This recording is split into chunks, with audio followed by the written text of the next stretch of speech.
majestic mountain lion, fierce and unpredictable, ready to kill.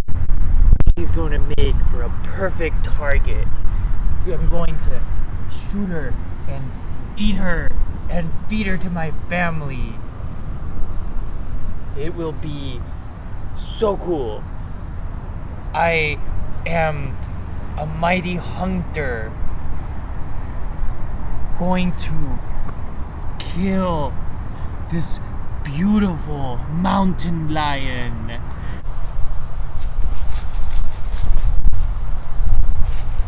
Sure that I get just the right shot so that it's a quick, clean kill and the mountain lion doesn't suffer too much. Alright, ready, set.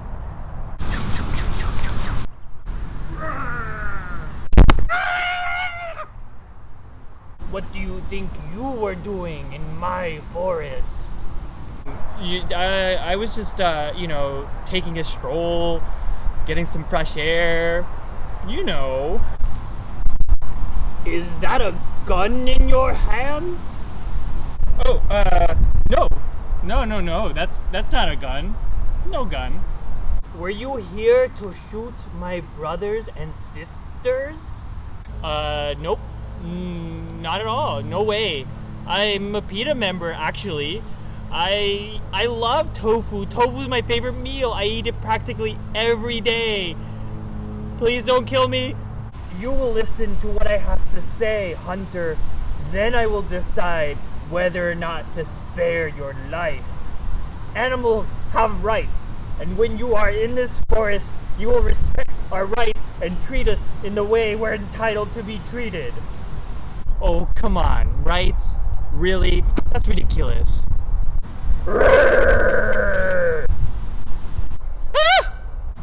Yes, we animals have inviolable rights. That means that there are certain harms, like killing, enslavement, confinement, and torture, that we should never be subjected to, that can never be justified, no matter the reason. That's a little extreme, don't you think? When I kill my prey, I always make sure that I have a clean shot and that the animal dies a quick and noble death. And it's also for the purpose of feeding my family. Isn't that a noble and worthy end? Do you take me for a flimsy utilitarian? When it comes to inviolable rights, the ends can never justify the means.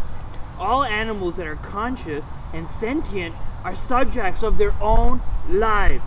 This means that we have a unique perspective. We have a life story that is distinct from anyone else's. As experiencing subjects of a life, we have an interest in how our life plays out for us.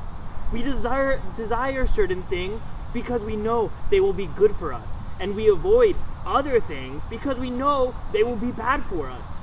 When our lives are in danger, we struggle for survival.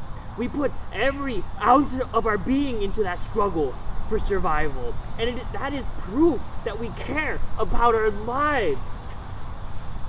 And because we care about our lives, and because we care about what happens to us and what is done to us, we matter morally.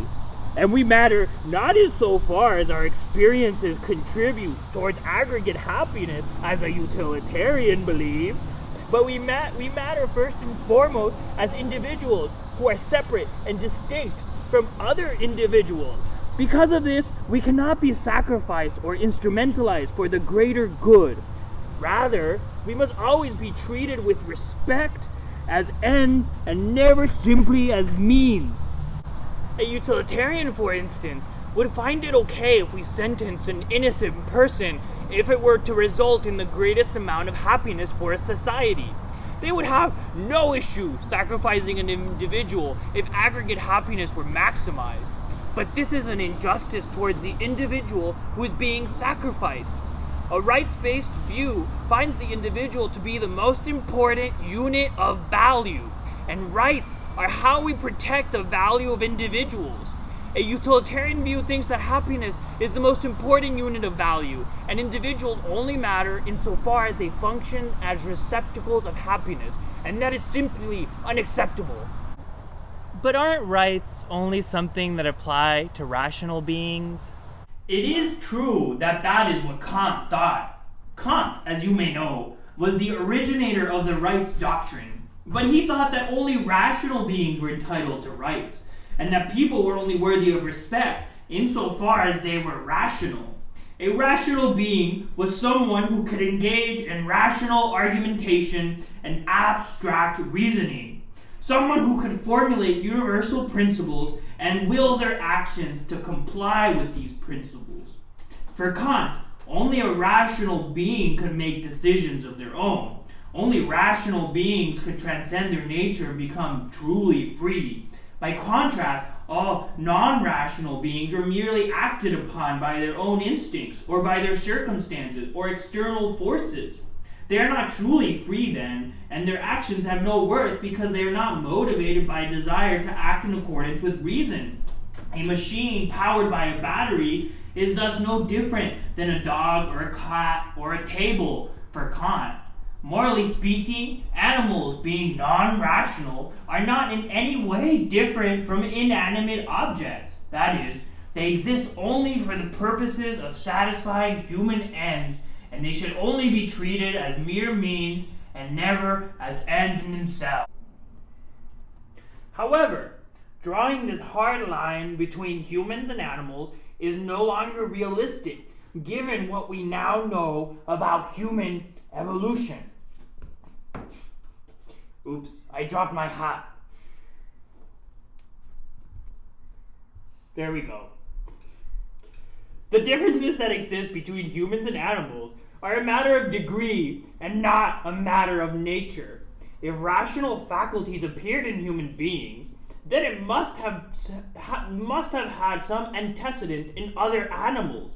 Not to mention that it will always be the case that some animals will display more cognitive sophistication than some humans. There are also many problems with grounding rights in these higher cognitive capacities.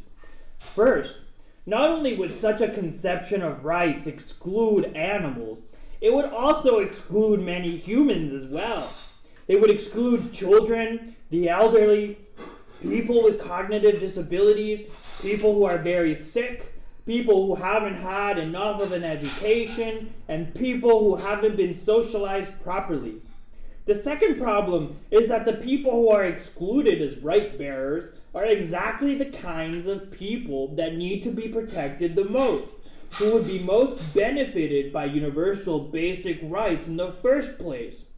Adults who are neither too old nor too young, who are well off, educated, cognitively abled, and capable of engaging in rational argumentation are the people who would be least benefited by rights, since they're the ones most capable of defending themselves and speaking up for themselves.